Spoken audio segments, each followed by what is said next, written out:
اعوذ باللہ من الشیطان الرجیم بسم اللہ الرحمن الرحیم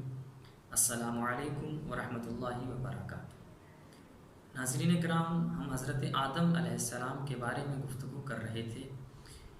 اور ہمارا سلسلہ گفتگو یہاں تک پہنچا تھا کہ شیطان کے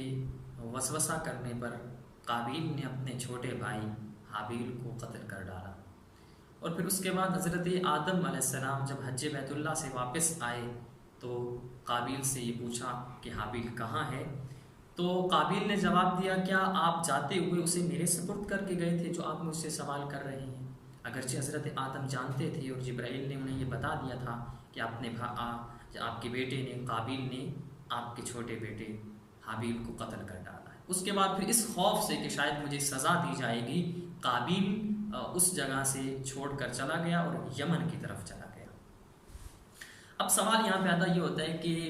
جناب حابیل کو قتل کر دیا گیا اور جناب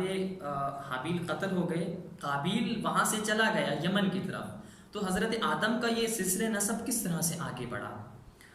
روایات کہتی ہیں کہ جناب حابیل کے قتل ہونے کے بعد 100 سال تک، یا بعض روایات کہتی ہیں 500 سال تک حضرت آدم حضرت حوا سے دور رہے، اور 100 سال کے بعد پھر اللہ تبارک و تعالیٰ نے یہ ارادہ کیا کہ اب نور محمدی کو صلب حضرت آدم سے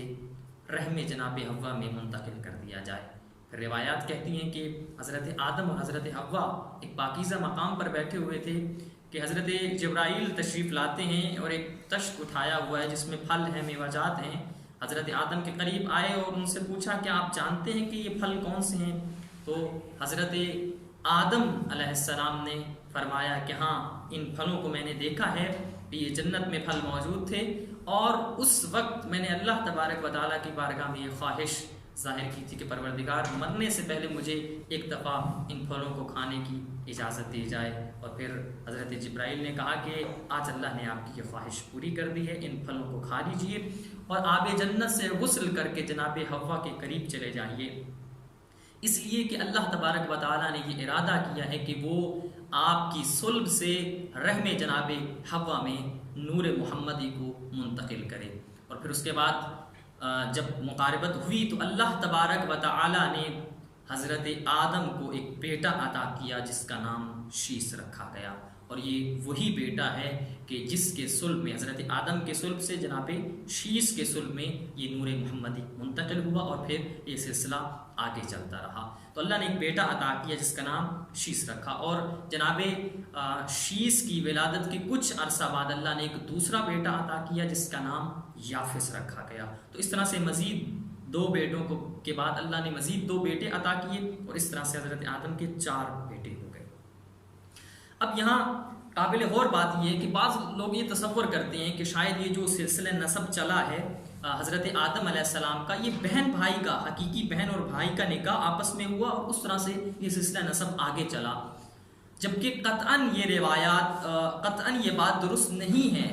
کہ بہن اور بھائی کے نکاح سے یہ سلسلہ نسب آگے چلا ہے، چونکہ حیات القلوب میں بھی یہ روایت نقل کی ہے، علامہ مجلسی نے بھی ذکر کی ہے کہ امام صادق علیہ السلام سے معاویہ بن عمار نے یہ پوچھا کہ اے رسول اللہ کے بیٹے بتائیے، کیا حضرت آدم سے یہ جو سلسلہ نسب آگے چلا ہے کیا یہ حقیقی بہن اور بھائی سے ہے؟ تو امام صادق علیہ السلام نے فرمایا کہ قطعاً یہ بات درست نہیں ہے کہ ان کا سلسلہ نسب بہن بھائی سے چلا ہے، بلکہ اللہ تبارک و تعالیٰ نے ان کی اولاد کے لیے، حضرت شیس کے لیے اور جناب یافس کے لیے جنت سے 2 حوریں بھیجی تھی۔ اور روایت بھی یہ کہتی ہیں کہ جب وہ بالغ ہو چکے تو حضرت آدم نے پروردگار کی بارگاہ میں سوال کیا کہ پروردگار اب ان کی شادی کرنا چاہتا ہوں، تو اللہ تبارک و تعالیٰ نے 2 حوریں بھیجی، جناب شیس کے لیے جو حور بھیجی اس کا نام نزلہ تھا، اور جو جناب یافس کے لیے بھیجی اس کا نام منزلہ تھا۔ تو یہ 2 حوریں جو انسانی شکل میں آئیں، پھر ان کے ساتھ ازدواج ہوا، اور ازدواج کے بعد یہ سلسلہ نسب آگے چلا۔ تو ہم یہ کہہ سکتے ہیں کہ قطعاً یہ بات درست نہیں ہے، حضرت آدم کے زمانے سے لے کر اور آخر تک اسلام کے اندر قطعاً اس بات کی اجازت نہیں دی گئی، اور یہ اس کو جائز نہیں سمجھا گیا کہ کسی دور میں بھی بہن اور بھائی کے نکاح کو جائز قرار دیا جائے۔ اب سوال یہ پیدا ہوتا ہے کہ جو قابیل وہاں سے چلا گیا تھا اور یمن کی طرف، کیا اس کے سلسلے نسب کے بارے میں بھی کچھ روایت میں ملتا ہے؟ تو روایات میں اس بات کی صراحت نہیں ملتی کہ قابیل کا سلسلہ نسب کس طرح سے آگے بڑھا۔ البتہ یہ کہا جا سکتا ہے کہ چونکہ وہ وہاں سے چلا گیا تھا اور پھر شیطان کے کہنے پر اس نے آتش پرستی شروع کر دی، آگ کی عبادت شروع کر دی، اور چونکہ اگر آج کے دور میں اگر ہم دیکھیں عبادت جو آگ کی عبادت کرتے ہیں، پوجا کرتے ہیں، ان کے ہاں حقیقی بہن بھائی کا عقد جائز ہے۔ تو ہم یہ اندازہ لگا سکتے ہیں کہ اس وقت جو حضرت آدم کے زمانے میں جب قابیل وہاں سے چلا گیا تو قابیل کے ہاں جو اولاد پیدا ہوئی، یہ ممکن ہے کہ اس نے اپنے بیٹوں کا جو حقیقی بہن بھائی تھے ان کا آپس میں عقد کیا اور اس سے اس کا سلسلہ نسب آگے چلو، چونکہ طوفان نوح تک ہزاروں کی تعداد میں ان کی اولاد موجود تھی۔ تو چونکہ آتش پرستوں کا بھی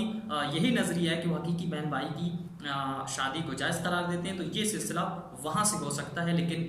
جو حضرت آدم کا یہ سلسلہ نسب چلا جناب شیس اور جناب یافس سے، یہ قطعاً بہن بھائی کا سلسلہ نسب نہیں تھا۔ انشاءاللہ یہ سلسلہ نسب حضرت آدم کا کس طرح سے آگے بڑھا، حضرت آدم کی عمر کتنی تھی، اور پھر کس طرح سے یہ آخر تک حضرت آدم کا سلسلہ چلا، انشاءاللہ ہمارا یہ سلسلہ گفتگو جاری رہے گا، ہمارے ساتھ رہیے گا۔ والسلام علیکم ورحمۃ اللہ وبرکاتہ۔